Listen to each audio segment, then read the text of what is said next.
Hello friends, welcome to my channel study with Ankita. स्वागत है आप सभी का मेरे इस चैनल पर। हम इस वीडियो में बात करेंगे कि इंडिया ने अपनी पोजीशन रिटेन की है as third largest economy in PPP. PPP मतलब परचेसिंग पावर पैरिटी।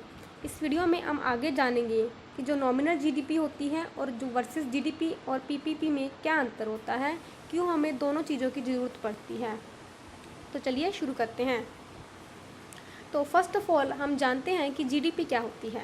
जीडीपी को आप ऐसे समझ सकते हैं कि जैसे एक देश है, उस देश में एक स्पेसिफिक पीरियड ऑफ टाइम के लिए, यानी कि एक निश्चित समय के लिए जो भी गुड्स वगैरह प्रोड्यूस हो रहे हैं, यानी कि जो फिनिश्ड गुड्स हैं, यानी कि जो हम सर्विसेज दे रहे हैं, कोई सामान बना रहे हैं, उन सब की जो वैल्यू होती है उसी हम जीडीपी बोलते हैं। यानी कि GDP is the monetary value of all finished goods and services made with in a country during a specific period. तो आपको आशा करती हूँ आपको ये जीडीपी की वैल्यू समझ आई होगी। तो आगे बात करते हैं। अब हम समझते हैं कि आगे अब दिक्कत क्या आती है कि अब कोई भी कंट्री है, अब जो अपनी जीडीपी बताएगी तो वो हमेशा अपनी करेंसी में बताएगी। जैसे कि इंडिया की करेंसी है हमारी रुपी, यूएसए की है डॉलर, जापान की है जेन। तो जैसे इंडिया ने अपनी बताई कि जीडीपी हमारी तो इतने रुपए है, यूएसए बताएगा कि हमारी इतनी डॉलर है, और जापान बताएगा हमारी इतनी येन है। तो अगर हम इन सबको कंपेयर करना चाहते हैं कि किसकी जीडीपी ज़्यादा है या किसकी कम है, तो हम नहीं कर सकते। इसीलिए हमें क्या चाहिए, एक कॉमन करेंसी चाहिए अपने जो डाटा है, जो जीडीपी है, उसको कंपेयर करने के लिए।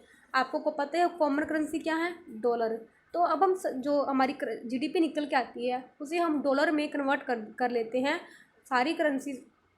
सारी देशों की जीडीपी को डॉलर में कन्वर्ट करके देखा जाता है कि किसकी जीडीपी ज़्यादा है।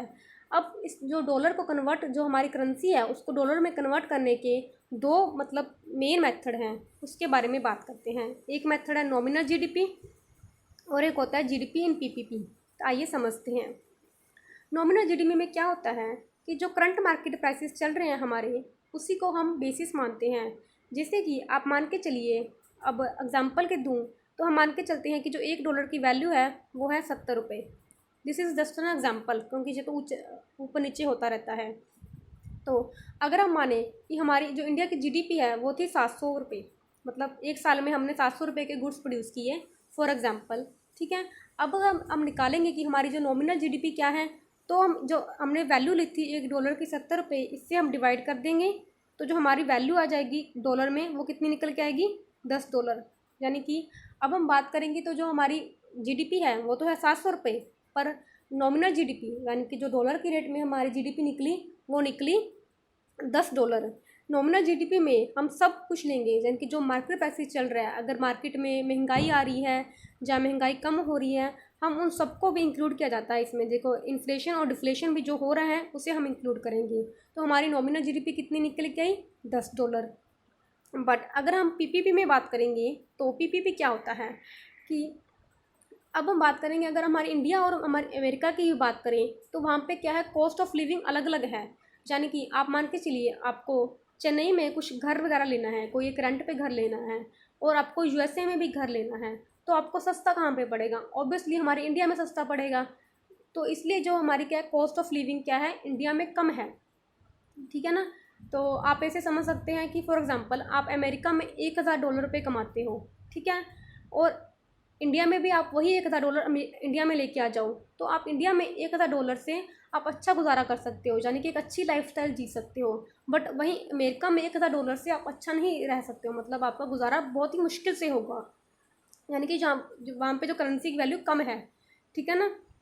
तो परचेसिंग पावर पैरिटी क्या हुआ कि ये एक मेजरमेंट है prices in different countries that uses the price of specific goods to compare the absolute purchasing power of the countries currencies. यानी कि हम क्या उस करेंसी से खरीद सकते हैं। आपको इसको मैं एक एग्जाम्पल के ज़रिए समझाती हूँ। मान लीजिए आपको एक पानी की बोतल खरीदनी है इंडिया में, कितने की आ जाएगी आपके हिसाब से, एक 20 रुपये के तक की वाटर बोतल आ जाती है हमारी इंडिया में।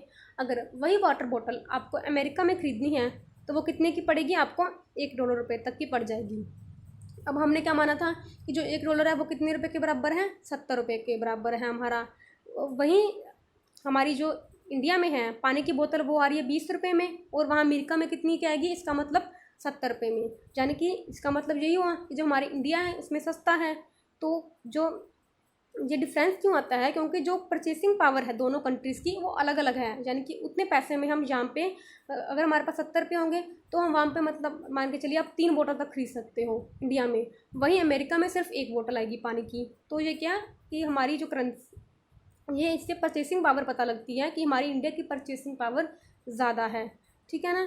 तो अब हम जो हम नॉमिनल जीडीपी निकाली थी वहाँ पर हम क्या ले रहे थे, जो $1 की वैल्यू है वो हम ले रहे थे 70 रुपये। बट अब हमने यहाँ पे देखा कि जो $1 की वैल्यू है वो इंडिया में कितने रुपए चल रही है, 20 रुपये चल रही है इन पीपीपी टर्म्स में।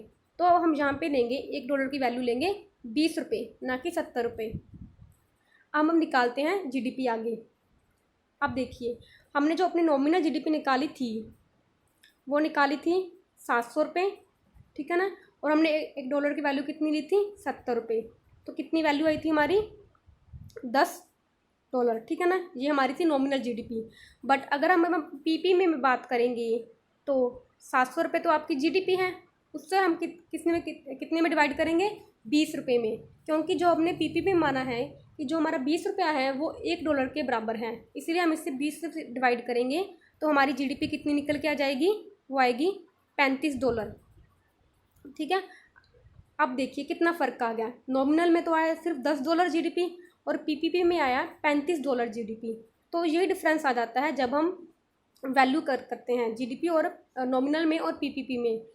क्योंकि नॉमिनल जो पीपीपी में होती है उसमें हमारी जो परचेसिंग पावर है ज़्यादा है। सबसे अच्छा मेथड भी ये परचेसिंग पावर पैरिटी से ही निकालने का है जीडीपी। बट हम इसे ज़्यादा यूज़ क्यों नहीं करते, क्योंकि इसकी एक ड्रॉबैक है। क्योंकि मान के चलिए आप जो सामान इंडिया में यूज़ करते हो वो शायद अमेरिका में, जापान में यूज़ ना करते हो। जो सामान अमेरिका जापान में यूज़ किया जाता हो ज़्यादा, वो हमारे इंडिया में नहीं यूज़ होगा। तो जो डाटा है यानी कि जो सामान है, जो बास्केट ऑफ गुड्स हैं, उसे कंपेयर करना बहुत ही डिफ़िकल्ट मेथड है। इसीलिए हम परचेसिंग पावर पैरिटी को ज़्यादा यूज़ नहीं करते हैं बजाय कि नॉमिनल जीडीपी के। पर बेस्ट मेथड है कि अगर कंट्रीज़ की जीडीपी निकालनी है उसको कंपेयर करने का मेथड ज़्यादा बेस्ट कौन सा होगा, पीपीपी में होगा। आपको कुछ लिस्ट दिखा देती हूँ जीडीपी इन पीपीपी में और नॉर्मल उसमें नॉमिनल में। तो पीपीपी में सबसे पहले नंबर पे आता है चाइना, दूसरे में यूएसए और तीसरे में इंडिया और फोर्थ में जापान, फिफ्थ में रशिया। और नॉमिनल में तो फर्स्ट नंबर पे चला जाता है हमारा यूएसए, सेकंड में चाइना, थर्ड में जापान, फोर्थ में जर्मनी और फिफ्थ में हमारा आता है इंडिया। इसीलिए हमारे जो पीपीपी में हम आगे चले जाते हैं और नॉमिनल में हम पीछे चले जाते हैं। तो आशा करती हूँ आपको ये वीडियो पसंद आई होगी। अगर प्लीज़ पसंद आए तो प्लीज़ इसे लाइक करें एंड शेयर करें and also subscribe to my channel.